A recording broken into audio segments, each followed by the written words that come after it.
Hey, this is Five of Clubs, and welcome to another episode of Simpleton Solos, a series in which a Simpleton plays one of his most anticipated board games. In the last episode, our Titans took on the hulking Hecaton in a 100-armed wrestle. Things started out in the Titans' favor, but the Fates saw fit to shift the eternal scales back toward balance, causing our heroes to fall behind through a series of disheartening misses. One particularly cumbersome setback fell upon Herodotus, cursing him with a debilitating punishment whenever he rolled a 1 on his crit die. Naturally, after acquiring this condition, he went on to trigger his punishment twice, in a row. I can't get him to roll a 10 on the crit die no matter how badly I wanted, but apparently he can roll once for days so long as they hurt him. Herodotus' impotence aside, the remainder of the squad pulled through for us. Well, most of them did, anyway. Ulyssia actually attempted to flee the fight midway through, though she recovered her resolve, just in time for the Hecaton to finish her off. However, the remnant Titans were quick to capitalize on Ulyssia's last stand by sneaking some strikes in from the Titan's blind spot. A crucial critical wound opened a strategic window just wide enough for the Titan trio to ultimately disarm the Hecaton. The sudden eruption of the Labyrinth segment in the previous encounter was the Argonauts' only clue regarding their next encounter. Now, rested, repaired, and ready once more, the Titans set out into the twisting heart of the maze to take on the Labyrinthauros. But before we get going, I wanted to give a quick shout out to all the pleasant folks on the Aeon Trespass Odyssey Discord, the ATO Board Game Geek page, and the YouTube comments. Your kind words about my last video were very much appreciated. I'm glad others seem to like the videos as much as I enjoy making them. Now let's cut the preamble and proceed with the punching and kicking already. Alrighty everyone, we are ready to dive in for our battle against the towering, the terrifying, the Labyrinthauros here. Yes indeed, he has new art from the last time I've seen him with some sort of new singular horn here, although it does appear that some of his cards reference his two-horned form as well as his miniature here, so I'm not sure what that is about yet, but I do know they did some graphical overhauls, and I do like the look of this one. But I guess we'll figure out maybe what that is about as things go on. Let's review the enemy stats here. This is a Raging Bull, as you can see, and he's going to use Bull-type tactics. Indeed, he is going to place Labyrinth tiles throughout the game. And let me put a token out here to track it. Some of his cards will, like this one here, you can see after attack, Trample, and Labyrinth 1. Whenever Labyrinth is activated, you place a Labyrinth tile in front of the Labyrinthauros. Tiles cannot overlap. Now, it says in front of. I'm not sure if that means directly in front of him or if that means in front, like when it does targeting when something is in front in range, where like if he's not able to place it right in front of him, like in the two spaces in front of him, if he can't place it at all, or if it's like the targeting where in front really means like everything in front of his head and onward in the map. So all the rows in front of the figure. So like right here, all of this would be in front. So that would allow more tiles to get on the board, so I'm not sure if that's intended or not. I'm not actually sure what this 5 is either, but it is there, and I guess maybe it will be explained at some point. So, and then each time you place a different tile corresponding, each time place a different tile, I think there's a comma that might help there. Place a different tile corresponding to the current token space on the diagram, then move the token one space. So it'll start by putting out a square, then it'll do the L, then the Z, and so on and so forth. It also has the Maze Sense trait. If you have the Maze Touch condition card, apply the Fate effect regardless of your Fate count. Not sure what that means yet. We don't have Maze Touched yet, but maybe by this point in the campaign play, we might have that. And lastly, the Bane of Existence here, the Trample trait. Full move Labyrinthauros forward in a straight line, then turn it to face the most Titans. If the Labyrinthauros moves over a knocked down Titan, that Titan draws an Oval card. And you may recall from our previous battle, the Oval card are these two here that say you live or you die. So that's a 50-50 shot of an instant kill. So that is terrifying, especially given the fact that the only people, or the only person that could stand up or stand himself up from being knocked down is this character. So everyone else is sort of in big trouble if they get locked or knocked over, so to speak. Okay, and this trample trait's a bit like the Screaming Antelope. He has, I think it's called Diabolical, where at the end of its turn, it'll move forward in a straight line and potentially knock people over. That's sort of the same thing here, but this one's a bit more intense, in my opinion. So, Okay, I suppose he has a 7+ for his accuracy stat, just like, actually all these stats are like the Hecaton, 6 movement and 10 health. So same sort of deal as before, and we'll go ahead and begin this excellent battle experience. Let's see. Rampage. Oh my. Rampage. The mechanical bull gallops forward, striking all in its path. Look at these people trying to get out of its way here. Target the furthest Titan facing in range. Yes. So, facing, I believe, is different than in front, because I thought I got those two confused, facing versus in front in range. Facing, as far as I know, means like directly in front of its face. These two rows right here onward. So that's currently nobody. Then it's the furthest Titan in sight in range, so that's sort of a tie between these two. And the way that tie is broken is going to be utilizing one of the new rules, or not new rules I was recently made aware of thanks to the developer Marcin, who thankfully watched our video last time around and was able to provide some clarity for us. One of the things he provided clarity on is the priority target token, where the priority target is always in play. Someone's always going to have it. Now, it works slightly different if you're familiar with Kingdom Death. It works different there, whereas in Kingdom Death, the priority target token sort of overrides all other targeting parameters. Like, so on here, none of this stuff would matter because he would want to hurt the priority target. That's not how it works here. It works a little different where sometimes it's the tiebreaker, like here. So this character would be the tiebreaker. So the Labyrinthauros is going to go after our dear friend here. And other times it is actual targeting parameters. So some cards will target that first and foremost. So, all right, let's go ahead and roll or move 1, 2, 3, 4, 5. Because like most other cards, move and attack all Titans in path. So, I think it means in movement path and not like, you know, all of this. I'm pretty sure that's what it means because it's like he's a bull and he's rushing and, you know, whenever he runs into somebody, he kind of knocks them to the side and whatnot. But I don't think it means like this entire range here.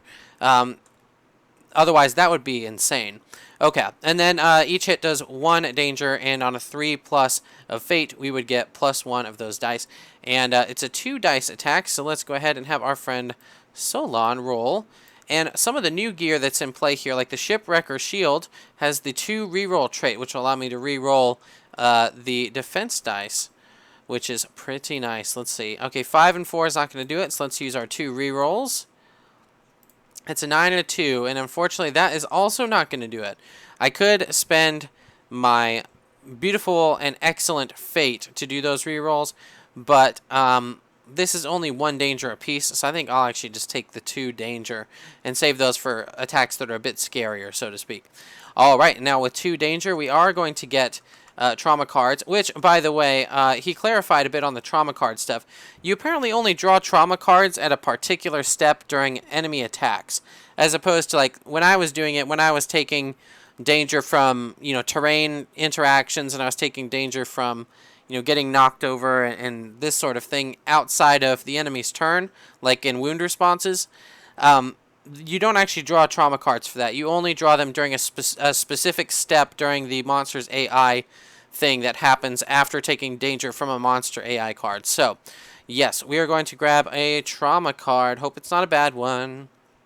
Place an L Labyrinth under your Titan. Okay, so here we go. Already starting with the terrains here. Yes, okay. So there we go. We've placed an L tile under that Titan. You know what? Let's actually do it this way, so that these 2 squares are in front of the Labyrinthauros. That kind of makes a bit of sense. Alright, so we have done that. You know, that's unfortunate because that's going to spit him out there. Okay, you know what? I'm going to make a... There's not really a direct rule as far as how to place these things. I think there's something in there as far as like breaking ties and figuring out resolution things where you do it, it's worse for the player, but it's kind of hard to dictate what's worse for the player at this early in the game, since it's going to be placed in any regard. But I remember I've fought this thing before, and I remember if I go out of my way to place them in ways that split my team up all over the board, it becomes borderline impossible for me to have them get back to the Primordial and actually hit it. So I'm going to do a slight bit of a reprieve here, because it's going to be hard. Frankly, it's going to be hard enough with this thing putting these various red blocks in the way without me having to spit my people and split them all over to the four corners of the board, unable to help one another. And yes, so now after final attack, Trample and Labyrinth 1. So not only did he put down this Labyrinth tile, he's going to put down more.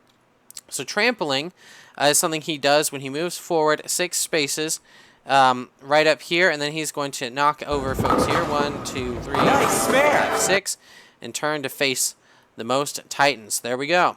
So these two have been knocked over, which is going to net them each 1 danger apiece, but is not going to give them any.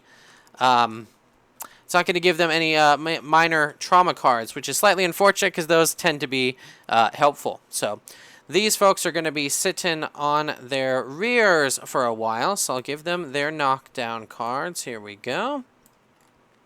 Okay, so while they're sitting on their rears, I guess it's going to be up to our friends here to actually do some attacking. Let's see. I suppose I will go 1, 2, 3, 4, 5 right behind the bull, and I will go ahead and attack with these 3. Because the 2 people who are left standing both have accuracy of 0, so they have equal chance of hitting, but he has more chances of hitting because he has more dice to attack with. He's attacking with whale knives, similar to the siren teeth, but essentially they're slightly better in that each successful hit puts an opening token out instead of just hitting gets you only 1. So we have 2 7s and a 4. The 7s are going to hit, and let's get a rage for attacking. I suppose let's spend 1 fate and see if we can't get a hit on here. That would be good. Ah, darn. All right, we tried. Okay, let's go ahead. We get 3 dice, 2 for the 2 successful hits here, and then 1 for the Titan general bonus. Let's see what we are hitting here. The armored front leg. It has a 3 armor value and a wound response. Okay, 3 dice, and we are looking for 3 of these break symbols. Let's roll and see. 1, 2, 3. Okay, we actually made it. I was honestly thinking it was not going to work, but we did. Okay, so armored leg has been wounded, which is going to give us 1 of those and 1 of these. 1, 2, 3.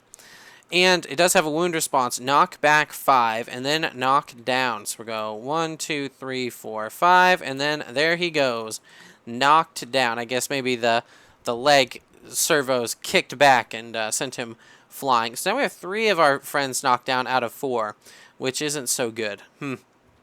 Okay, moving right along, I suppose. 1, 2, 3, 4, 5. All right, this person can attack from the side, and I do get to leave 2 opening tokens. Whoops, 2 opening tokens for our weapon. The whale knives let us leave 1 opening per hit. Yep, each hit opening 1. And then I get to leave 1 break or 1 opening per the rage bonus. So I guess since we already have 2 of these, let's do 1 break, huh?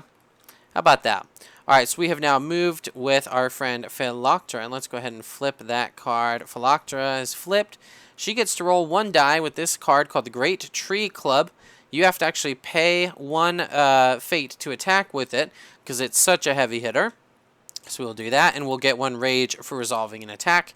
And it has +0, but we do have a few of those opening tokens. All right, 8 is going to work, even without those opening tokens. Let's see what we're up against. Plated Beast Head. It has a 2 armor value. Surely we can get through that. And a fail is a Perform Trample, which if he trampled us again, we would both be drawing those nasty Obel cards. We don't want that. So this card attacks with a black, a red, and then we get 1 red over here. So we get 2 reds and 1 black. Okay, and here we go. All right, that's going to be 3 scratches and then or breaks. We have 1 here as well. It's too bad that doing double the amount of breaks it doesn't cause that critical to occur, but it's okay. That's going to be a wound on the plated beast head. Boom, boom, boom. Take that out. 1, 2, 3. Oh, got that level 2 up there. Whoops. I guess we'll have to deal with it. And we get to leave 1 token behind. Let's see. We could leave the opening token. I mean, it's going to be lost anyway because both our friends are knocked down. So I guess we'll leave an opening, which is ended up going to be lost. So, all right. The falling knocked down means that they, again, as a quick reminder, are not able to do moves, actions, reactions, or any of their abilities unless otherwise stated. Oh, and I should put this minor trauma back on the bottom of the deck. There we go. Right, so the only thing that we are able to do is flip that card to standing up. So the next turn they'll be able to stand. Yep, that's about it. All right, and then Ulyssia is sort of in the same boat. Oh, but you know what? I need to spend 1 fate at the start of battle to pay a fate. And then we get this Makesheath ability. When you're about to exhaust a ranged weapon, like the Petrified Javelin or the Ballistic Gun, exhaust the Makesheath instead. So it lets you sort of activate those things more than usual, which is pretty cool. You know what?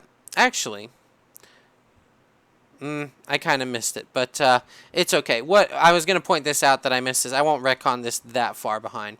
You know what? No, this thing's hard enough. I will. I'm sorry.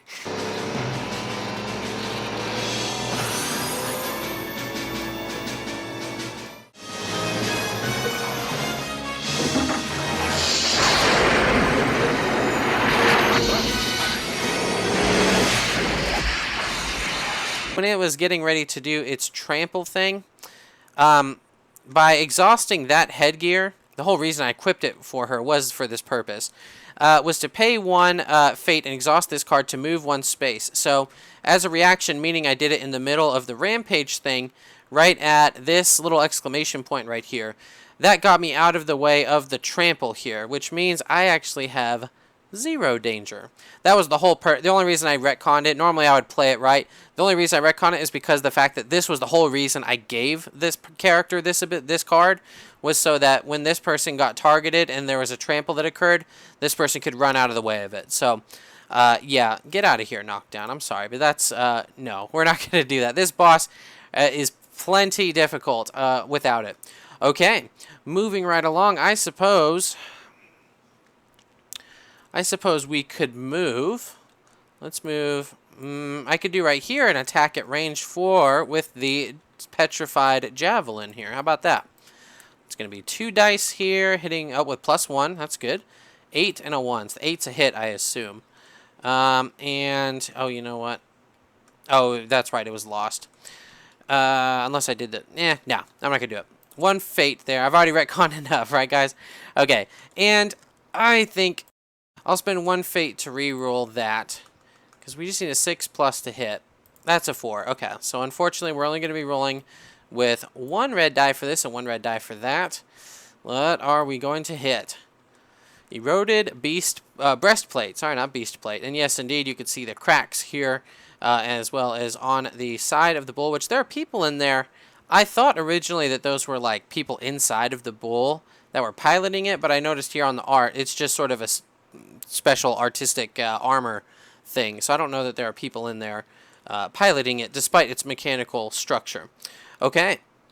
It's an armor break value of 4. That's going to be a tall order. Whoops, sorry. Okay, so we have 2 here. And even if we had a break, we would have 3, which is 1 less than 4. Meaning we don't wound it. We don't get to do the wound response of trample, which may in fact be for the best anyway. So, very good. You tried your best, and it was what it was. And you did okay. You did all right. So far, so good. No one is dead yet. Believe it or not, I have played rounds against this monster where the very first card has been enough to get them killed from a very unlucky draw from the major trauma section. So, I will count my blessings so far. But we do have a level 2 AI coming up. That is Gnaw, and you see it's got his little gear teeth chomped around the arm of this poor Titan here who looks quite distressed about it. The mechanical jaw snaps open with an audible smack, although it looks as though he is ironically snacking on the arm there. Target the priority target in range. The priority target was originally Philoctera, but the priority target is something that is constantly shifting. So it actually should have moved to the person who dealt the first, or got the most rage. Right now, he had the first person to get rage level 1, and everyone else is at rage level 1. So he is actually going to be the target right now, meaning, I guess I'll put it under his, oh my goodness, he's over there hanging out. Wow, so this thing is really going to, 1, 2, 3, 4, 5. Really going to go after this knocked over blue-bearded Herodotus. Despite the fact he's way out there. Yes, indeed it will. So it's going to try to gnaw on him. So it moves all the way over there. And it's going to do 2 dice, 9 plus. Each hit does 3 danger. Oh my goodness.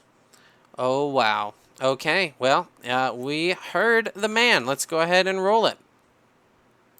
Okay, so we do have 1 dodge. Oh, and it's actually a critical evade. Unfortunately, none of our gear interacts with critical evasion. But if it did, that would be quite excellent. The 7 is not going to do us any good.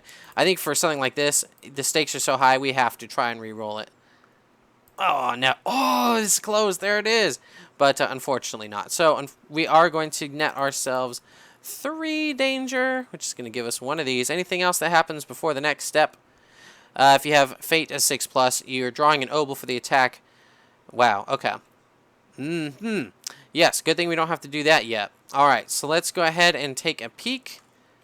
Feint. Okay, leave 2 openings or 2 break tokens in the active Kratos pool. Okay. Let's see. Oh, and you know what? She actually hit, but she did not wound, so we should have left 1 token there. I apologize. Alright, you get to leave 2 openings or 2 breaks. We have a level 1 coming up. Let's just do 2 openings, because I have not received confirmation that you can do 1 of each. Unfortunately, it's either 2 of one or 2 of the other if you're doing a direct reading of it. Alright.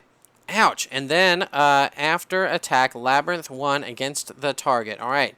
So Labyrinth 1 against the target means we're going to lay down one of these square maze pieces right under the target, which I guess... So this is interesting because he's right up here at the edge of the board. These are not actually spaces of the board. I guess maybe I have to make a call here. Okay, I guess something like that. Because it's under the bull, but it also is in front of the bull. So I'm making my best guess as to what I think is supposed to happen there. I'm not actually entirely sure. So if that's wrong, apologies here. I'll try to post an amendment if that's the case. But it seems as though instead of him not summoning anything, he would try to summon something. And then next he'll be spawning the L piece, indeed. Okay, well that wasn't so fun. I mean, it was nice to leave our little feint here. I mean, I guess, yeah. Our arm is getting munched on by this bull here. I don't know how you would call that a feint. Maybe I fainted because I'm knocked down, and that's the feint that occurred here. But indeed. Oh, and I also learned that these terrain tiles, these labyrinth ones, are not destructible in any way. So these things are going to clog up the board, and the Labyrinthauros doesn't mind them in any regard, in case you couldn't tell. He can walk through them without any trouble. It only imposes impositions upon us. So that's something that we're going to have to get used to. Okay, well, moving right along, he has his knocked down thing, and he's in the falling one because he did his wound when he got it. So he's going to be down for another little while. We have 3 of these excellent tokens here. The problem is it's going to be hard for anyone to get in range to hit him except for our ranged person. So let's go ahead and have our ranged person. 1, 2, 3, 4, 5. 1, 2, 3, 4, 5. We're 5 spaces away here from the... You know what? Let's do it from here. 6. And let's use our ballista gun, which is going to use a black and a red, but we do, of course, have to hit with it first. It has +2 here on top of the +3 up there. That means we're getting +5. Wow, so we hit on like a 2+, and we do have to pay, according to this card, 1 of these fates points to actually attack with this weapon. So here we go. Let's give it a roll. That's a 3, which normally would have been a miss, but because of the absurd amount of opening tokens we have here, it is a hit. Meaning we get to roll these 2, but what are we rolling them for? We're rolling them for 4, it turns out. Indeed, a hide mail, which has a ruined response and has 4 of those. It's too bad we do not have any of the... let's up our rage, because we might need to make use of that reroll. Okay, it's too bad we don't have any break tokens up there. Okay, I see what we're going to be re-rolling. We have 2 of those. If we had break tokens, we could potentially squeeze it to 4, but we actually only have, unfortunately, the absurd amount of opening tokens. So, bad call on our part. But we don't have to perform the signature against the attacker, so I guess not all is lost, right? It's not entirely wasted turn, I suppose. And, of course, we get to leave 1 token for our friends to follow. It's a level 1, I guess an accuracy, or a precision token couldn't hurt. And then let's see here. We have Phyloctera. Can you even make it over there? 1, 2, 3, 4. 1, 2, 3, 4, 5. Oh, you can. Okay. Maybe we'll have Phyloctera go. And in doing so, we will leave that token like we thought. 1, 2, 3, 4, 5. There we go. And Phyloctera will flip. We're going to resolve an attack with Rage. And we have to spend one of these to actually swing our epic Great Tree Club. Here we go. That's a 7, which is going to hit. So let's borrow that black die back, because we are going to have all these dice to roll. And what are we looking to deal? Underbelly Seal, indeed. It looks like some sort of almost like a snake sigil there on the side. Snakes. Why did it have to be snakes? It has an armor value of 3 and a fail response, which we're not going to fail, right, guys? Certainly not. Remind yourself that overconfidence is a slow and insidious killer. All right, let's give these a roll. 1, 2, and... So we're 1 short, but we do have a reroll. So let's go ahead and reroll this one, hoping to find something with a break on it. Oh, that's a blank. That's not what we wanted one bit. Oh, man. All right, so unfortunately, we missed, which is... or we didn't miss, we hit the monster, failed to wound it, so to speak. And we do get to leave a token. The next one is going to be yet another of those level 1s. As such, we're going to put a break token on there, because apparently we've needed those. We certainly have. Let's... Okay, Herodotus is only going to be able to go to the standing up position. So it's like he's starting to get up. And Solon is now going to be able to stand up because they've spent a sufficient amount of time on the ground. Whoops, sorry. And let's see what we will do with Solon. 1, 2, 3, 4. Maybe? You know what, though, actually, Solon is now the priority target.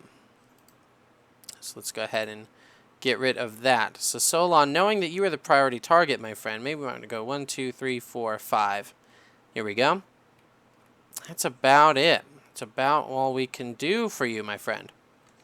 All right, and then let's flip all these, and we will begin with a level 2 AI card. No! Supercharger. Oh my, there he goes. The Mechanical Bull charges at you with unnatural speed. Looks like 2 dice at 9+. Target furthest Titan facing in range. Well, the furthest Titan in its facing is, unfortunately, poor Herodotus down there.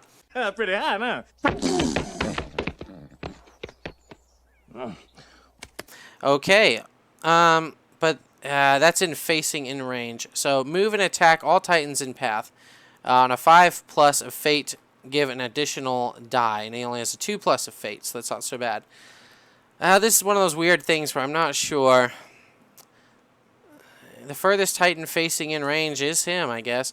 And this card makes it almost seem as though he's supposed to be moving toward, you know, like doing a ram attack, but the only Titan in path is the one target, so I guess it's just that.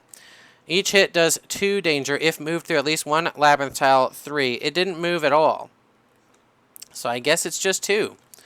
Letter of the law making the final call there. We have a 10 and an 8. Ooh, okay. The 10's probably, yep, the 10 is a dodge, yep. It's going to be 2 danger if we can't dodge the other bit. Well,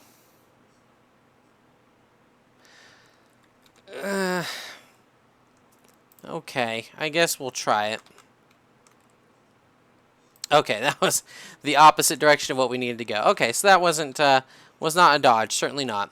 All right, so 2 danger is coming our way. So there we go, bam, bam, which is going to net us a major trauma already. Okay. Show of willpower. Discard a card. Token or ambrosia token. If you don't have any, subtract 1 fate. Okay. I mean, I guess I'll count my blessings that it wasn't bad. I was hoping for, like, you know, stand up and attack this guy, but unfortunately not. Alright, and then it looks like after final attack, trample and labyrinth 1.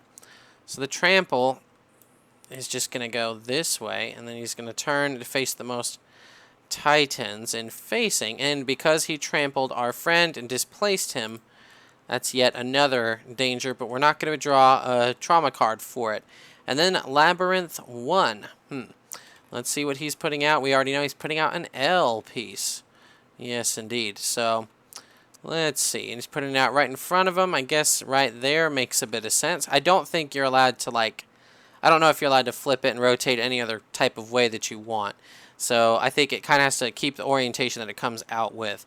As far as I know. But that could be wrong. We don't know. Okay. Now, this is unfortunate, see, because he's actually locked himself inside of this little box. So that means that Herodotus would be the only person who could potentially attack this guy where he is until such time as this bull comes out of the box, because he's locked himself. We can't attack through these walls.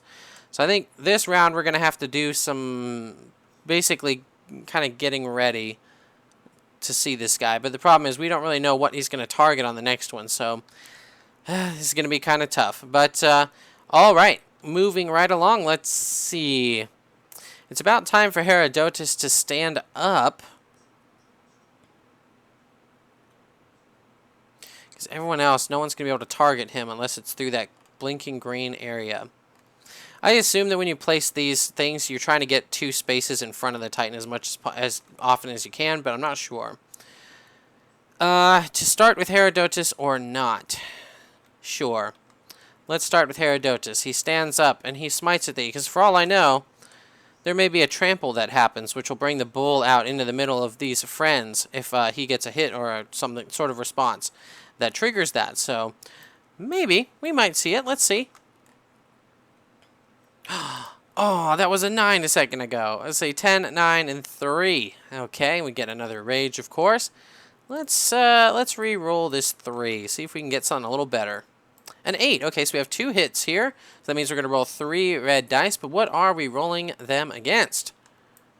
A value of 3 on the armored hind leg. And that kind of makes a bit of thematic sense, given that we're attacking right over here on this leg. Very good. On a fail response, it's a knockback 5 and knockdown. Oh, boy. We've seen that before, but I think last time we saw it, it was a wound response. So let us roll these and try to get 3. 1, 2... And we do have 1 break token up here. And actually, we could just re-roll this. Maybe we don't even need it. Let's find out. We wouldn't have even needed it. Look at that. We got 3 breaks here because of the re-roll granted to us there. Very good. So I'll delete that. And we will deal a wound, which means we do not get the wound response. All right. Level 2 card going in there. Did 3 shuffles. Level 2 body part coming up next. Ugh. And 1, 2, 3. Okay. And the level 1 AI. Okay. So it gives us a little bit of a break there.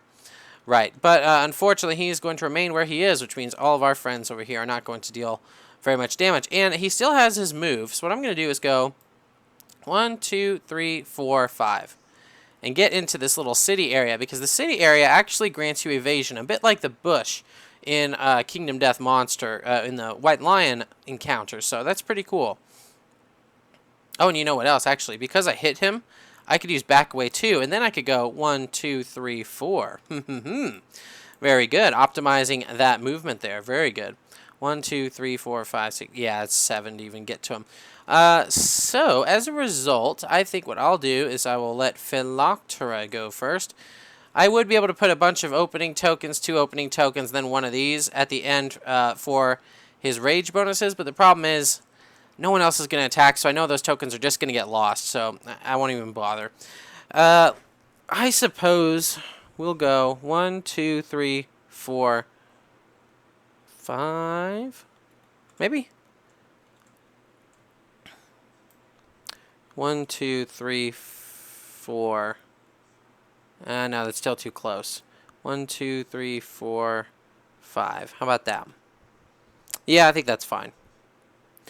Okay, and even though this person does have range, there's just walls everywhere, so they will not be able to attack the way that we would have liked. But it's okay. 1, 2, 3, 4. Go right there, and I don't know. Maybe we'll go right here. Alright, and now we need to draw this bull out. We do. We need to draw the bull out from his pen, because he's in his pen and we cannot get him there. Alright, we have a ram here. Mechanical bull charges at you. 2 dice, dodging on a 10+. Target the furthest Titan facing in range. There's no one in his facing area. Target furthest Titan in sight in range. So you have 1, 2, 3, 4, 5, 6 here. 1, 2, 3, 4, 5, 6. 1, 2, 3, 4, 5, 6 right over here. 1, 2, 1, 2, 3, 4, 5, 6, and those two are out of range. So it's between these friends right here, and it looks like the person who has the priority target, or should have had the priority target token between them, should be Herodotus, because he recently got the wound. But actually, this person got the 2 rage before the other person did. So I guess maybe Phyloctera should have had it, because yeah, the rage thing's kind of hard to keep track of. I'll have to refine my system of how to keep track of that a little bit better. I apologize, but I'm still getting used to the new rule, so bear with me a little bit. I'm trying. Okay, so given that the rage token, I believe, is on Phyloctera, that means he's going to prioritize Phyloctera here. So he's going to go 1, 2, 3, 4, 5, 6 right there to Phyloctera. He's going to attack each hit doing 1 danger apiece. So we have 2 of these, dodge on 10 plus. A 9 is very close. The 3, not so much. But we do actually have our armor, though. So instead of dodging, or trying to reroll, since it's a 10 plus, I'm going to spend that to use this reaction. Pay 1 fate to reinforce 1, which allows me to roll 2 of these dice instead of 1. Normally, without the reinforce, I get to just roll 1, but reinforce 1 lets me add a die to that. So the number of... well, normally, if I were to draw or have rolled faces with these breaks, I get to reduce the amount of danger I have by the number of breaks I rolled here. I didn't roll any of them, though, so I don't get to reduce it at all. So that's going to be 2 danger to us, netting us a minor trauma card. And then, I believe he's going to try and trample and do Labyrinth 1, but we have to resolve the trauma card first.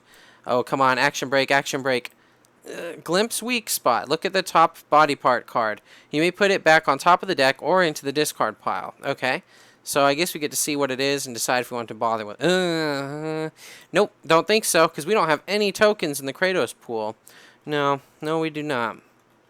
Wait a minute. Yeah, no, we don't. All right, and so I don't want to deal with that, so I'm going to go and maybe hope for something a little bit better here. It's still a level 2, so I may have actually... That one, for all I know, might have an armor value of 6, but I guess we'll have to find out. It's part of the fun. And, of course, we do trample here. 1, 2, 3, 4, 5, 6, and he's going to turn around. And then we're going to make sure we give 1 danger here. And we do Labyrinth 1, which is going to put out... We put the L already, so we're going to put down a Z, a squiggly piece, right in front of this guy. Let's see. I guess it has to be like that. Very good. All right, this maze is clumping together. It's going to be kind of hard to get to attack this guy. I guess he has a path to go this way. Other people are going to have to go this way, or all the way around, which is going to be really tough. Okay, moving right along. Let's see here. This person's knocked down, so let's give them a knockdown card before we forget. And let's set it to the falling down pot. But remember, we do have the spring harness, and that was a very good choice for us on that regard. So let's see. I suppose what I will do for the start of things... Oh, boy. I think, actually, I'm going to start with Solon here, who hasn't done a whole lot except get hurt, unfortunately. And I think Solon is going to spend 1 fate to use the rush ability, which is going to move me at least 3 spaces and attack at +1 feet, which is really just, I can move up to 6, and place +1 break token in the active pool, so I get to give myself a break token. 1, 2, 3, 4. We did 4, and that is the shortest path to the monster here from where we were. So put 1 break token up there. And we will strike at this monster with our Kratos Kopis here. And you know what else we'll do before we do that attack? Let's use the Analyticos module, which is headgear. Pay 1 fate and exhaust this card to immediately break 1 or open 1, which means I just get to put a free token out there. So let's maybe do... Should we do 2 breaks? I mean, it is a level 2 card, so maybe we'll try 2 breaks there, and we will give these a roll. Ooh, okay, we have an 8 and a 10. Both those are hit, and this is a potential for a critical wound. Ooh, maybe it was a good idea we did that after all. Servo motors, okay, and you could see the system of pulleys here in the leg. Maybe we can get the critical hit. Maybe. We have a 5 here that we have to do. It's going to be kind of tough.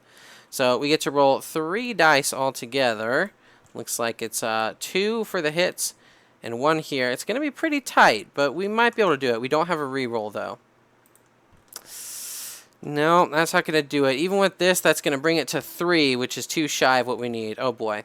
So we have a fail response here, which is gain 1 danger and then knock back 10. My goodness. Which is actually just going to slam us into this wall and have us stop moving with some danger. So we get 1 danger from the hit or the fail response, and we get 1 danger from slamming into the wall. It's amazing that we do not break a hole in the wall with such a strong kickback there, but it is what it is. If we had gotten the critical, you rip a part of the leg mechanism away, and a slimy substance takes its place. Gain the Maze Mace gear card, so we'd actually get this new weapon here, which has the chance to roll 2 blacks. Oh, man, it's too bad we didn't get that. That could have been great. Okay, so those are gone. We do get to leave 1 in its place, and it's another level 2. I think we're going to have to put another one of those out there. Yep, I think so. Okay. Yep. All right, and that's about all we can do there with Solon. So let's go to... Herodotus is not gone. I think Solon's the only person who's gone. Sorry. Ooh. Can she reach him? 1, 2, 3, 4, 5, 6. No way. 1, 2, 3, 4, 5, 6. Nah, there's a wall in the way. So this person's not going to be able to do it. So since we can't do it anyway, let's just ready our card here just in case. And then... I don't know. I think that's about all we're going to do. Yep, I think so. All right. So we'll flip that card, and then we have Philoctera and Herodotus left. Herodotus, let's go ahead. 1, 2, 3, 4. I could go right there. 5. 1, 2, 3, 4, 5. Still not quite in range to be able to attack this brute, so we're going to have to hang tight. And then Philoctera is going to have to end her turn, flipping to the standing up side. And let me see if this priority target token needs to leave. No, it looks like she still retains the highest number of rage at the moment. So that's going to remain that way. And let's draw a level 1 AI card, Tunnel Vision. Its lifeless glass eyes are fixed on you. It, of course, being the Labyrinthauros here. It's, oh my, 3 dice attack, dodges on 9+. Just shut your eyes, man. Just don't look at it or turn your head. Target the priority target in range. Well, the priority target right now is Philoctera, who is certainly in range. So I imagine he's going to move on up and attack. Each hit does 1 danger. At 3+ fate, each hit does 2, and she does have 3. Ugh. No. Okay, that's 8 and 8, and we needed 9+. Wow. Okay, so we could... I'll spend a fate to roll another one of these dice in our defense here. Okay, so we did 3. We reduced 3 damage from the 4 that we're getting, or danger, I'm sorry. So we're going to get 1 danger here. Bam. And that is going to net us our first major trauma card. Oh, be good, be good, be good. Predict moves. Look at the top BP or AI card. You may put it back on top of the deck or into the discard pile. Okay, so it's sort of like that other one, but slightly better because it allows us to look potentially here or here. Let's take a look at this BP card, shall we? We have the exposed mechanism. Oh, it's a 6. Yeah, no, we're going to put that in here, which is going to reshuffle this. I hope I didn't just reshuffle it right back on top, or that was a waste. I mean, I guess it's not bad, so I'll count my blessings. After attack, trample, and labyrinth 1. So we got 1, 2, 3, 4, 5, 6. There we go. Let me just make sure I got that right. 1, 2, 3, 4, 5, 6. Yep, and he's going to get 1 danger for laying there and taking that. Ugh. If only I could apply the armor bonus right here, the armor roll to the trample damage. But as far as I know, you cannot do that. Okay, moving right along, it's our friends' turns. Who is to go first? Let's see. The Labyrinthauros' little pinky toe here is spinning out. So maybe what I'll do is move right here and let Ulyssia go first. Maybe. And then we'll go right there. 1, 2, 3, 4. Range 4 here. Let's hit with the Petrified Javelin. Here we go. Roll, roll, roll. We have a 7 and a 7, which at +1 each is 8. Definitely a hit, even without it. Oh, I can't believe you've done this. And, of course, naturally, we ended up shuffling this right back to the top. That's going to be 6. Oh, 6. Wow. Okay. That means we're basically going to have to get 2s on each of these, except for 1. Oh, and let's increase rage. Okay, so, and we get 1 reroll. I guess we'll try it. But actually, even if that's a 2, it won't matter. Yep, no. We did not wound it. So, it does have a wound response, though. So, at least we got that out of the way. Maybe someone else can do a little better here. And since we have 3 rage, we get to leave 2 tokens behind. The next card is a level 1. So knowing that, let's just leave 1 apiece. We'll leave 1 opening and 1 break, shall we? Yes. Okay. You did your best here. You tried, and that's it was a valiant effort. I'll concede that. 1, 2, 3, 4, 5, 6. Nope. Not quite in range. Definitely not in range. The next person who could attack that is in range is Philocteris. That narrows it down, doesn't it? All right. So Philocteris gets to stand up finally. Here we go. Right, and then let's see, we'll go 1, 2, 3, 4, right there. I wish I could go 6 spaces, but I cannot. Nope, sure can't. I guess I'll go right there, as much as I don't like to be in front of this thing. Oh, but the priority target token is going to move over to Ulyssia, who now has the higher rage, so we are paying attention to that. 1 die here at +1. 3 is not going to do it. Let's go ahead and reroll with our fate. A 10. Ooh, we have a crit chance. Okay. A crit chance indeed. Eroded breastplate. Ooh, it's a 4 still. Oh, but this is a good weapon, though. And indeed, I think we have to spend fate to actually attack with the weapon itself. Yes, indeed, we do. So, before we forget. Now, this is an armor value of 4 and a wound response, but we're going for the crit. Obviously, we're going for the crit. Okay, so that's going to be a black, a red, and another red right there. We'll get +1 of these. And let's roll. What is that? What even is that? Okay, so we have 2, 3. We need 1 more. So it's basically down to this reroll, which we have. Excellent! Yes! Yes! Okay, good. Alright, so we got the 5, actually, counting this break here. So we have 5, which is fantastic, meaning we crit. Your weapon penetrates the bronze breastplate and sinks into a fleshy organ. Deal a double wound. Add Gaze of Tenemus to the deck. Oh, this is cool. It's kind of bad, but it's good, too, sort of. Yes, so we get to deal a double wound. So now, here's the thing. I don't know if that means I add, because a double wound is this, so where it counts as 2 wounds like this. Does that stack on top of this wound? So it's really 3 wounds in one go? I kind of think not. So what I'll do is I'll clone it. And that'll be 2 wounds like that.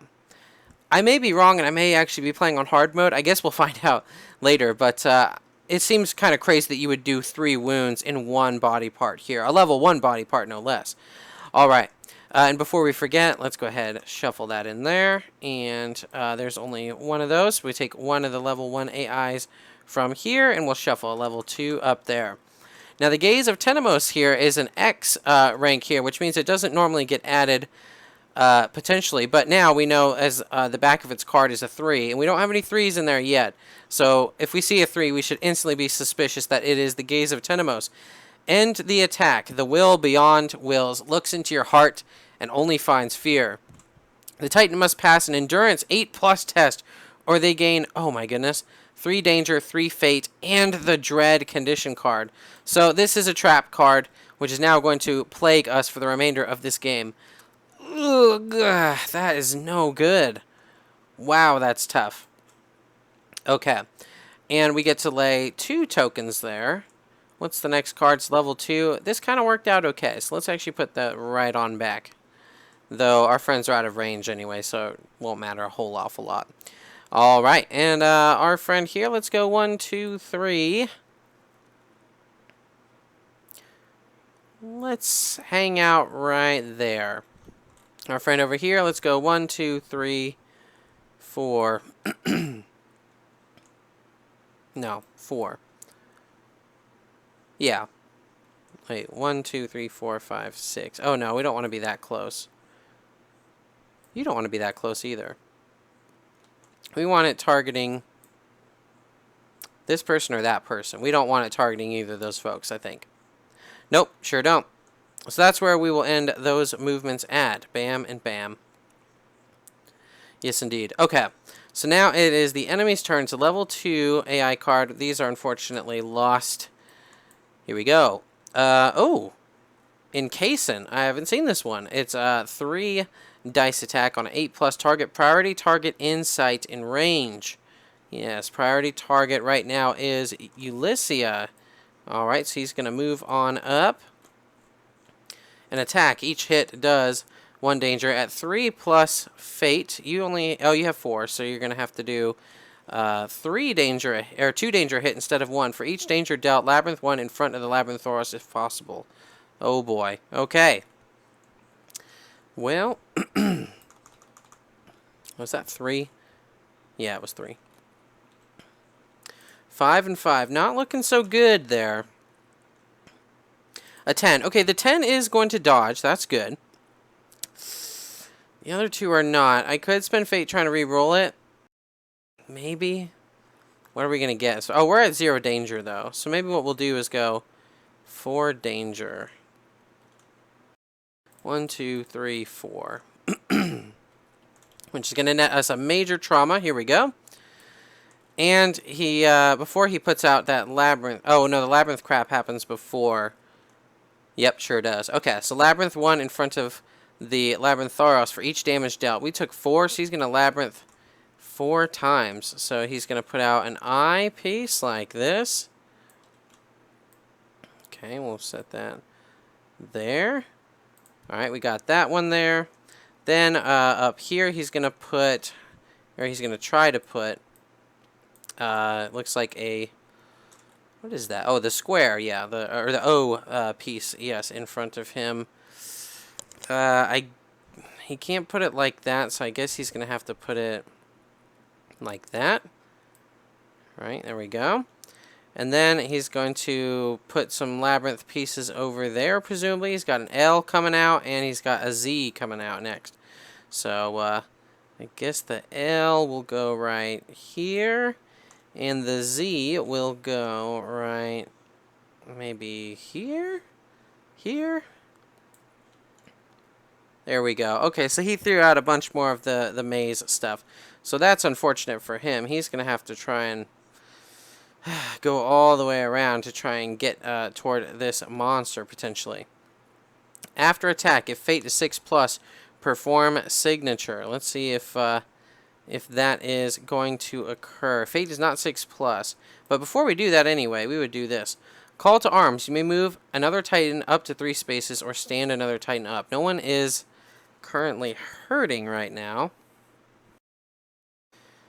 It's tempting to move this guy to help try and get him on his way back to the action, but maybe I'll move Herodotus 3 so he can try and come at the side of the Labyrinthauros here, maybe. Wow, alright, we got a lot of the maze out here. Okay, moving right along. Let's go ahead and get our friends readied for action again. We have no tokens in the Kratos pool. Let's put this, whoops, sorry about that. Let's put that right under there like we're supposed to. And, who should go first? Maybe someone with a good chance of actually hitting without Kratos tokens, like our ranged person. 1, 2, 3, 4.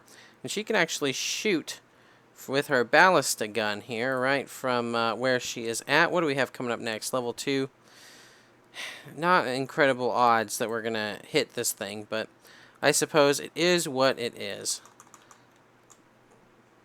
That's a 4. Plus 2 is 6. So it's just shy of what we need. We'd have to do this. We want to leave some break tokens for our friends. Okay, good. Alright, we got that bit at least. Oh, it's actually one of the weaker ones. Peculiar growth. Oh my, that is a peculiar growth. So, yeah, there was that... oh, what was it? There was the little seal there, and it looks like after we did damage to it. Now there is some sort of a tentacled monstrosity growing out of it. Yes, with an armor value of 4 and a failure response. So we're going to have to gather our dice. We have a black die and a red die that are going to be utilized here. We are 1 rage short of getting our additional die, but we are not quite there. So we're going to have to do just this much. Okay, 1, 2, and potentially 3, but it's not going to do it. You know what? No matter what I re-roll, if I get the 2 on here, it won't work. If I get 2 and potentials on here, it won't work. So this is unfortunately a miss. On a failure, perform signature against the attacker. The signature card is this. Target the further... Well, I guess it's targeting the attacker. So he's going to go over here. Yes, he is. And... or I guess, well, since he's facing that way, I guess he'd go 1 and then forward. Okay? And it's that ram card again. Yes, which is 2 dice dodging on 10 plus. Ugh. That's not great odds. 2 and 7. Yeah, I don't know that it's worth it to spend fate to re-roll this, because it's only going to be 2 danger, frankly. Okay. 2 danger. Oh, and actually we get a 3rd die because we're above 3. So let's go ahead and grab this one right here. Let's roll it. That's a 1. Okay, so it's actually 3 danger unless we re-roll. No,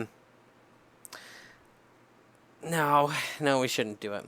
Let's just get our danger. It's going to be a grave card though, which is not so good. Not so good. We'll see what happens. Alright, and then we'll get to reveal it, and then trample on Labyrinth 1, as he is keen to do. Okay. Fused souls. Your Titan is fused with the... your soul is fused with the Titan. Better not die today. If the Titan dies before the end of the battle, so does the Argonaut. Consult the Rude Awakening event. If it lives, consult the other event. Bond, ignore fused souls. We don't have that. But that's really not terrible, I guess.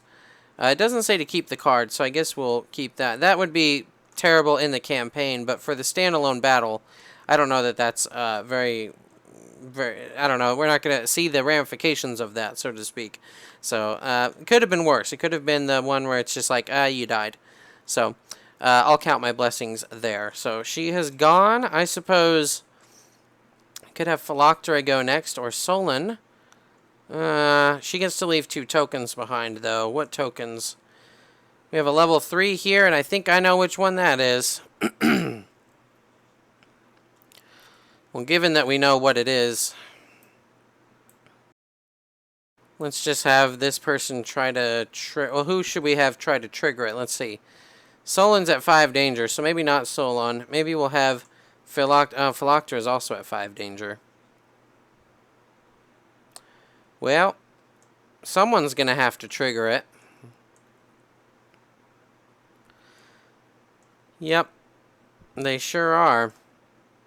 Oh, Solon it is. Solon, maybe so long. It is Solon here. Yes, and I think we'll have to use 1 fate to do the one that lets us move 6, because I don't think we would have been able to target him from here because there's that wall. So we'd have to move 6 spaces. And then let's roll 2 dice here at +1. We have a 10 here, which is going to hit, and a 4. I'm not even going to bother re-rolling because we know what this is. Yeah, it's the trap. And the attack. The will beyond wills looks into your heart and finds only fear. The Titan must pass an endurance 8 test, or they gain these things. Oh my goodness. Okay. So endurance 8. I don't have any built-in endurance, so I'm going to have to roll that. That's a 1. That's actually the opposite direction that we needed to go. So unfortunately, we are going to get 3 danger, 3 fate, and the dread condition card, which I'll grab here. Ugh, that's not good. All right. 3 danger, 3 fate, dread. And dread is terrible. Gain -2 precision tokens. If you attack from any space other than the rear, weak spot, or a vantage point, gain -2 to the attack roll. That's on top of this. Wound. Discard this card, -2 precision tokens, and gain +2 precision tokens. Ugh.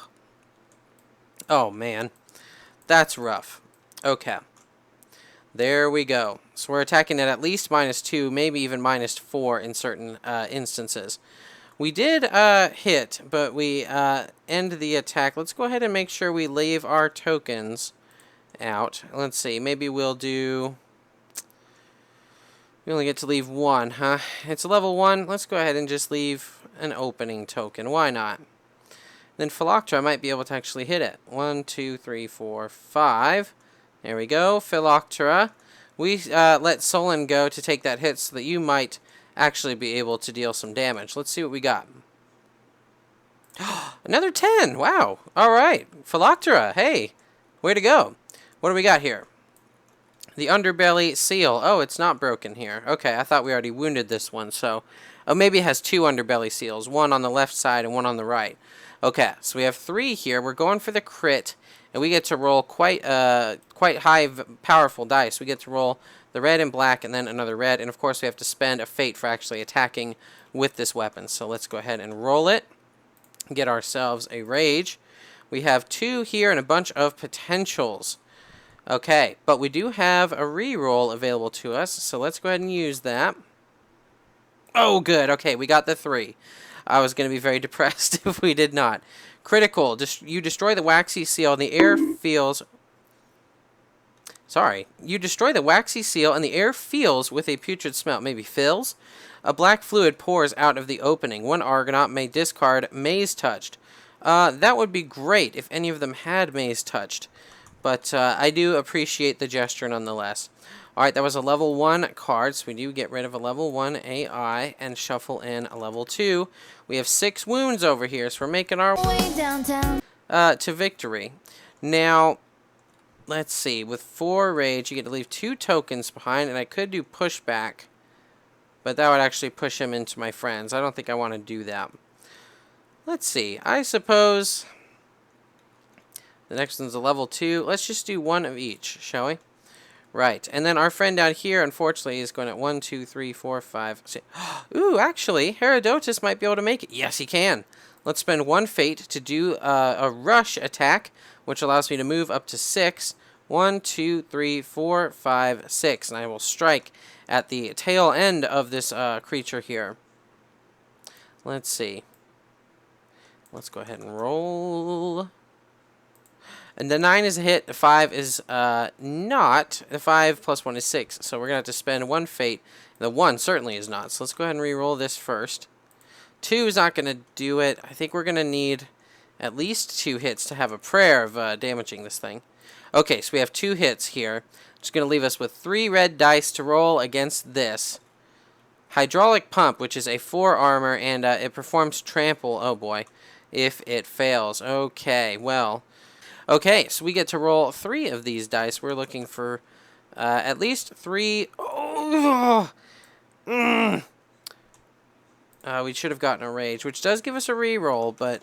Oh, please, please, please. Nice. Okay, thank goodness. We need to make up some lost ground against this this terrible Labyrinthauros. That trap being in there is terrible.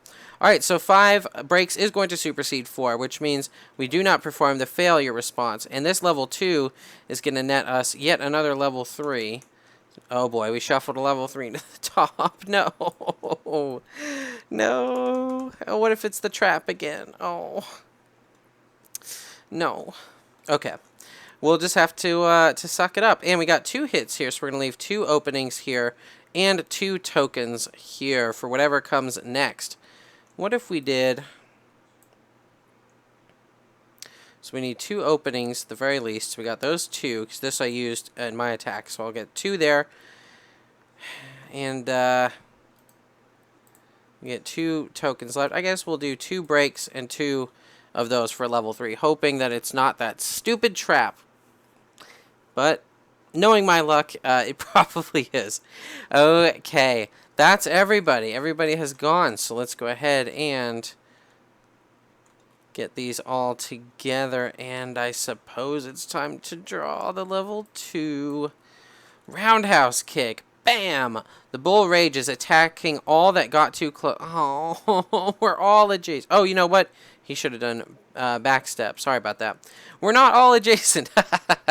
No, we are certainly not. Yes, but most of us are. So that's going to be 2 dice at 10 plus. This person, and that person. My goodness. We'll start with our friend Philoctera. 2 dice, 10 plus. My goodness. 5 and 9. And that's not going to do it. Let's spend a fate to roll 2 red dice here in hopes of reducing that damage. We reduced it by 2, so I guess we get 2 of that, and at 5 plus fate we are knocked down. So that's a knockdown there.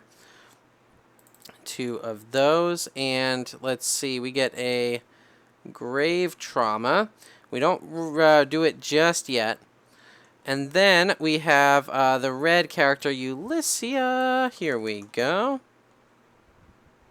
Oh, wait a minute. You know what, actually? We could do a reaction. Pay a fate, exhaust this card to move 1 space. That gets us unadjacent to this monster. Yeah, you know what? I'm going to do that. I'm not going to take that attack for free. No way. Alright, so then Solon is going to go, and Solon will have to answer this in a proper fashion. Okay. So neither of those block outright. But we do have 2 rerolls thanks to our shield. So let's go ahead and roll those next. 2 and 5. Still not going to cut it. I could spend fate to rerolls, but 10s are really hard to get. But it's 2 danger apiece, which means I would be taking 4, which puts me into Obel territory. I'm going to get into Obel territory anyway. Sure am. Yep, so we got 9, 10, 11, 12. And let me get an object, because you actually do need to count how much over 10 they go. So let's see. These things only go up to a max of 9. So let's go ahead and put 12 there. We're at 12 danger right now, and that value does matter for something that happens later. Okay, 12 danger, and he's going to grab one of these Obel cards. All right, Philoctera, what do you got? Ariadne's Logic. Until the end of battle, if attacking from a labyrinth tile, -1 to their armor value. Okay, so this is good. We can turn the tide of battle and use these labyrinths against the monster if we're lucky. And this one is You Died. But we do have the Sail Spolus, which allows us to spend a fate to discard this card and redraw a trauma card or Obel. Ignore the first result. Okay, so we put this back. We shuffle, and we hope we get a You Live. You Live! Yes, we do. Okay. Very good. So the Sail Spolus has done its job and kept us in the battle for just a round or 2 more. And now, after final attack, Trample and Labyrinth 1. Oh, and of course, you're going to be, I think, on your face as well. Yep. And then we do Trample, which moves him forward 1 space and turns him around. And then Labyrinth 1, which is going to put out... I think I forgot to move this to the Z. What was the last thing we placed? A Z? Yep. So we need to put an I token out. So here we go, an I maze. There we go. He's getting yet another long column here. So he's got sort of 2 little straws here. Yes. Okay. And given that our friends were recently knocked down, they're going to need knockdown cards. We have 1 for Solon, and we have 1 for Philoctera, who at least can stand themselves up, but we're getting to the point where their fate is so high that they're going to have to take one of these terrible fate cards. So, not great, but it is what it is. All right, moving right along, let's go ahead to our turns. And we have a decent number of tokens here to make use of. Who should go first with them? We got that level 3 card coming up, which is going to deal a bunch of danger and a bunch of fate and a bunch of... yeah, a bunch of nonsense. I suppose we will have Herobrotus, the hero. He is going to charge forth valiantly, and he is going to 1, 2, 3.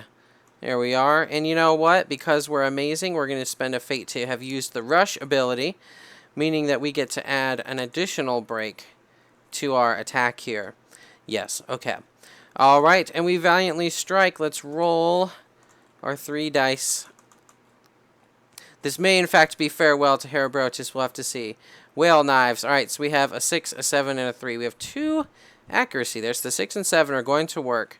Let's go ahead and re-roll this 2. a 9. So we have 3 hits, which is going to leave 3 openings for our next attack. And that's going to let us roll all 4 of these. And, in fact, a 5th one as well, because we get 1 rage for resolving this attack. So, let's see. It may actually be our real 3rd body part. Oh, it is! Will of Temenos. Oh, my goodness. 8. We've seen an 8 before. Wound. 1 Argonaut can discard Maze Touch. Draw and perform AI card against attacker if we wound. If we had the critical, oh man, it could actually potentially just straight out die. Too bad we didn't get a critical.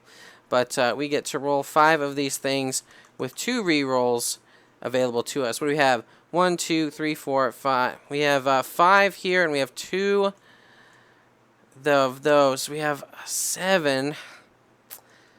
So in order to actually get this, we would have to potentially reroll this one to get more hits.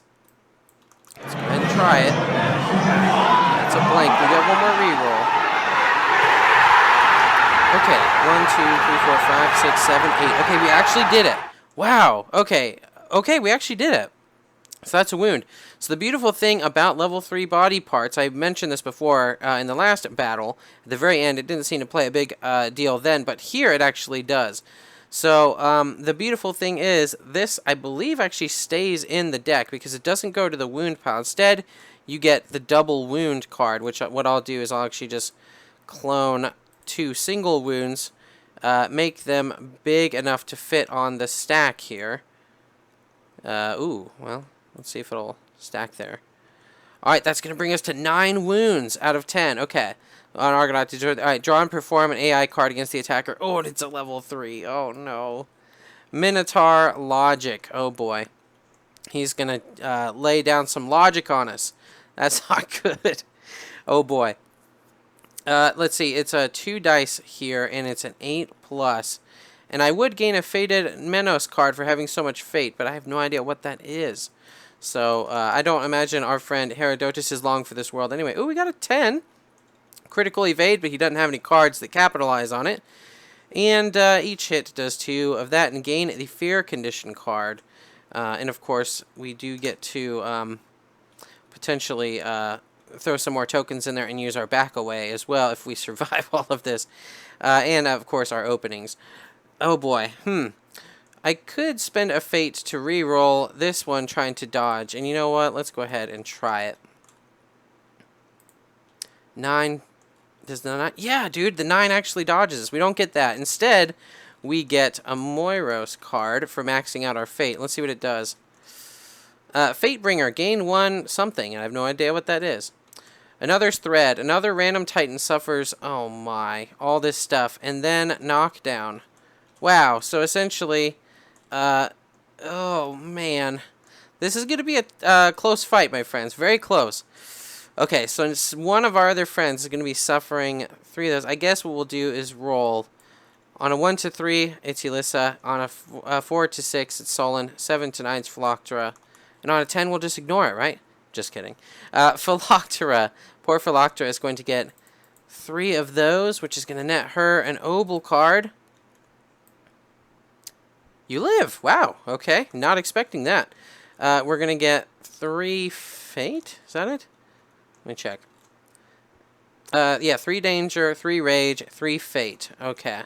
So danger's going dangerously high. And the fate is going high. So that means she is also going to get a Moiros card. Which means spawn the adversary or move it 2 spaces toward the Argo. Well, the adversary's not in here. And I already sort of punched myself in the gut redrawing one of these, so I don't know that I should.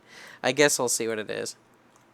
Immediately gain 1 something and loot 1 yeah, I think a lot of these don't interact well with the standalone battle scenario, unfortunately. So, wow, okay, so she survived. Very surprised by that. Yes, okay. And since we actually dodged both of those hits, after attack, it doesn't happen because we don't do that. We don't have anything to do with that here. And we get to leave 3 opening tokens for the 3 successful hits that we did. And per the tokens here, we get to leave 2 of these. Let's leave 2 breaks. Here we are. That's what we'll do. Okay, and our friends here are mostly knocked over. The only person who is not knocked over right now... Oh, well, someone can stand... Oh, no, the person who can stand themselves up is maxed out on fate. I've fallen, and I can't get up! So they cannot do that. I suppose we will see if Ulyssia can try to deal the final blow to this terrible, terrible creature. If I move back here, I have a range 5. I could spend 1 fate to shoot the ballista gun, because that can let us capitalize on that excellent black die. And we'll be rolling 2. Yeah, so that's what I'll do, because basically 1 black die and 2 red is like rolling with the Great Tree Club. So I think that's exactly what I'll do. I mean, that's assuming I hit, but, you know, I guess let's not get ahead of ourselves. Let's go ahead and roll. That's an 8. That is a hit. Let's see what we have to deal with here. Reinforced Skull, armor value of 5 with a wound response of trample. But if we wound, this is actually the final wound we need to deal to the creature. So let's roll. 1, 2, 3, and we have 2 break tokens over there, which will convert those to 2 wounds, which brings it to 5, which deals the final point of damage to the Labyrinthauros.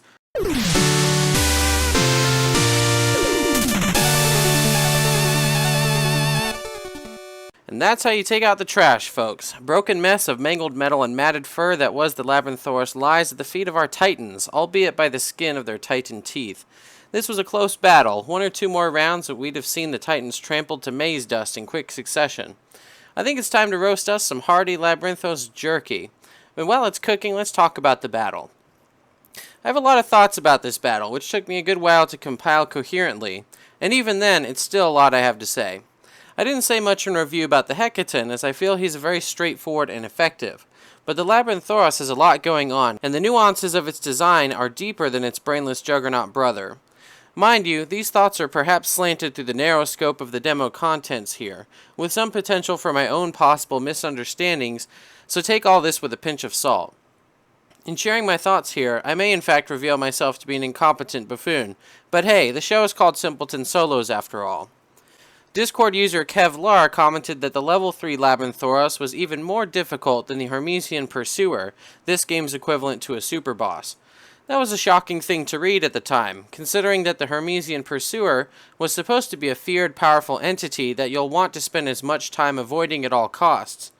But after my encounters with the Labyrinthauros, I'm starting to understand Kevlar's comment. In candid admission, I filmed myself fighting this Labyrinthauros 3 times prior to this playthrough here, and in each of those attempts resulted in brutal beatdowns of my titans. I mean, utterly excruciating, vicious, piteous displays where my titans were rendered entirely inept, like infants boxing Mike Tyson. In Game 1, I had 2 titans dead before I managed to give the monster even a second wound due to some uncooperative dice. In another play, I had 2 titans dead by round 3, and not because I was playing recklessly or anything. Part of the reason for these tough starts is the initial battle setup here, where the Labyrinthauros has a more than likely chance of hitting one of these 2 targets, then trampling through them to knock down 2 titans from the get-go, which can lead to a downward spiral since the next AI card will very often have it attack the furthest titan in range, causing it to walk over the knockdown titans getting there and maybe even re-trample them before all is said and done.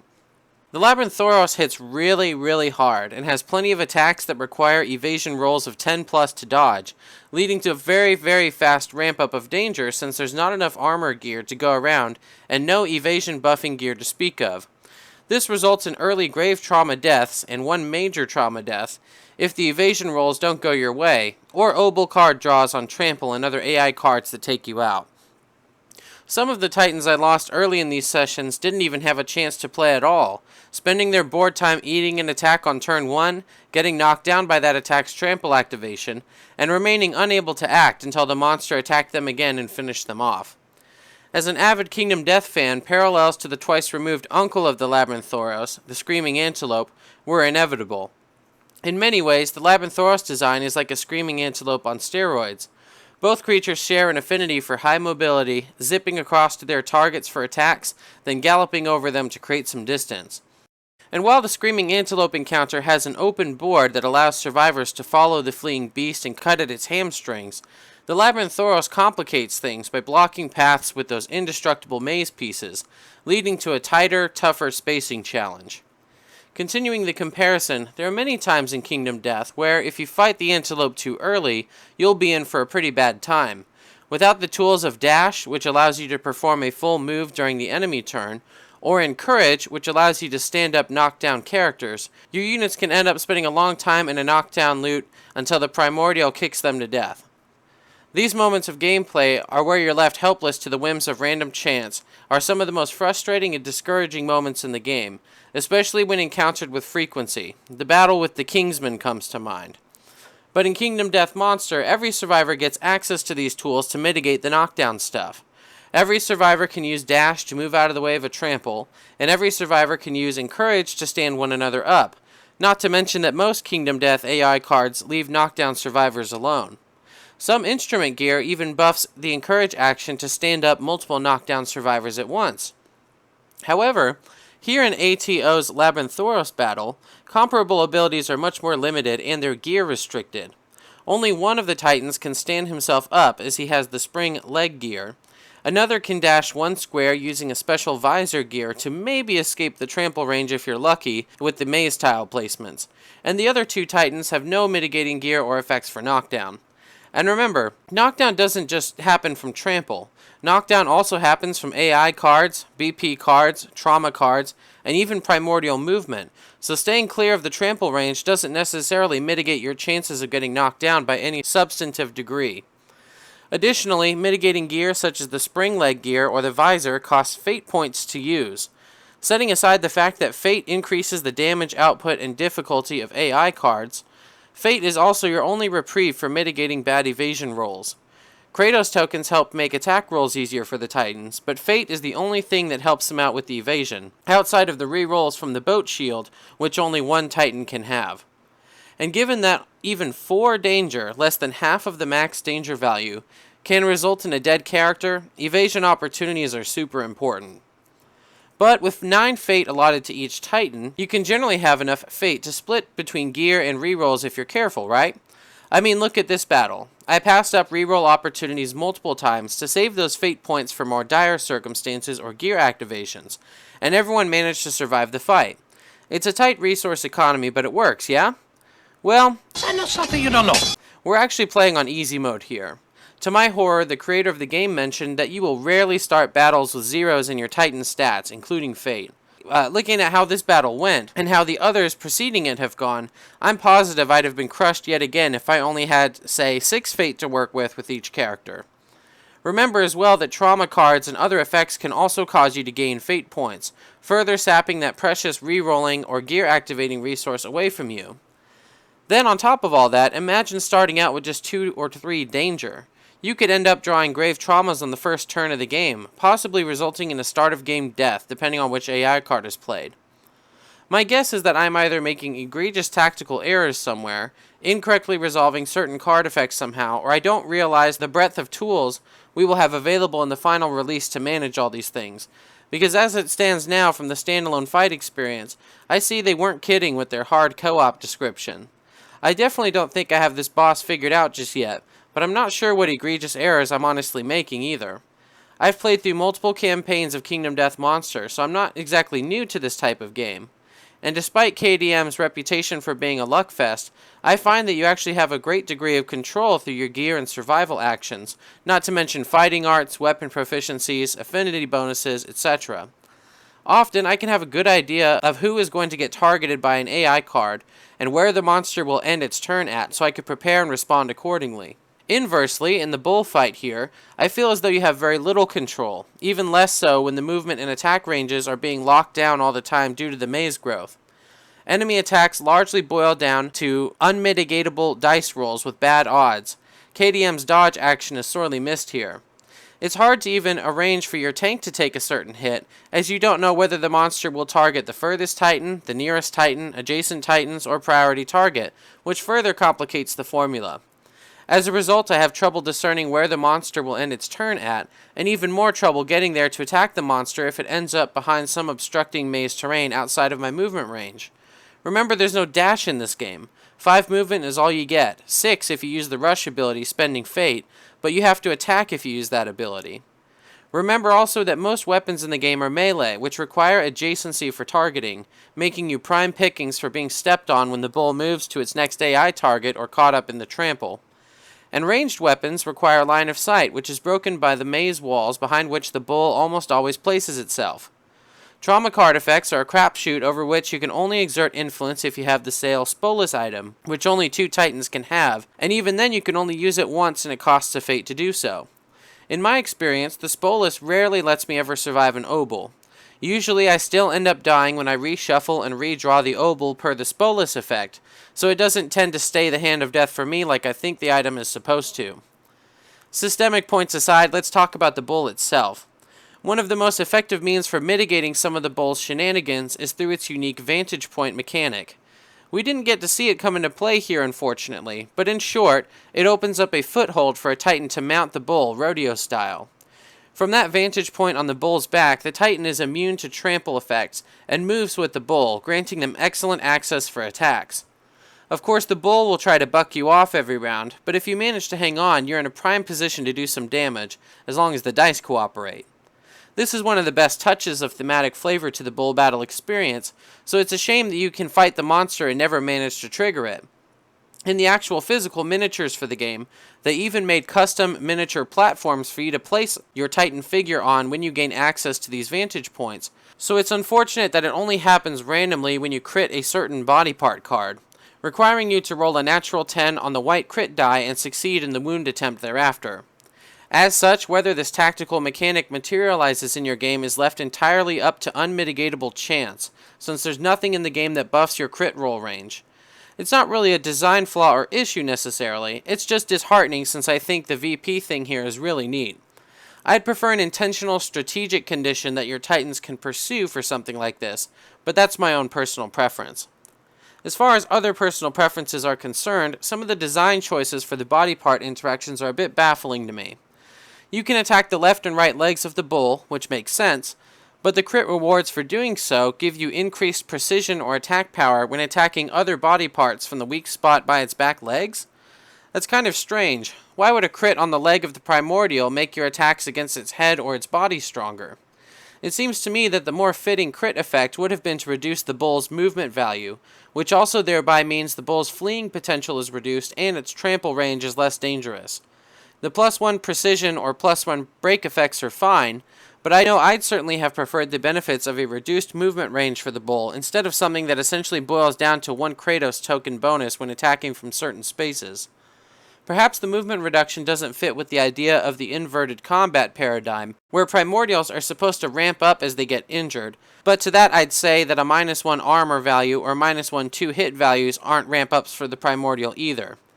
Maybe crits will be more reliable in the final release and they felt it would cheapen the fight somehow, but I'm not sure at this point. The other point that I'm a bit baffled by is the inability for Titans to destroy maze tiles. There are an inordinate number of turns where so-and-so can't reach the bull and they don't have anything else to do, so I guess they'll stay where they are or move 2 spaces for when the bull comes back out of hiding.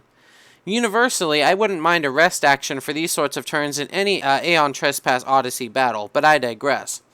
On turns when Titans can't reach or attack the bull, I fail to understand why Titans wouldn't be able to attempt to break down a maze tile.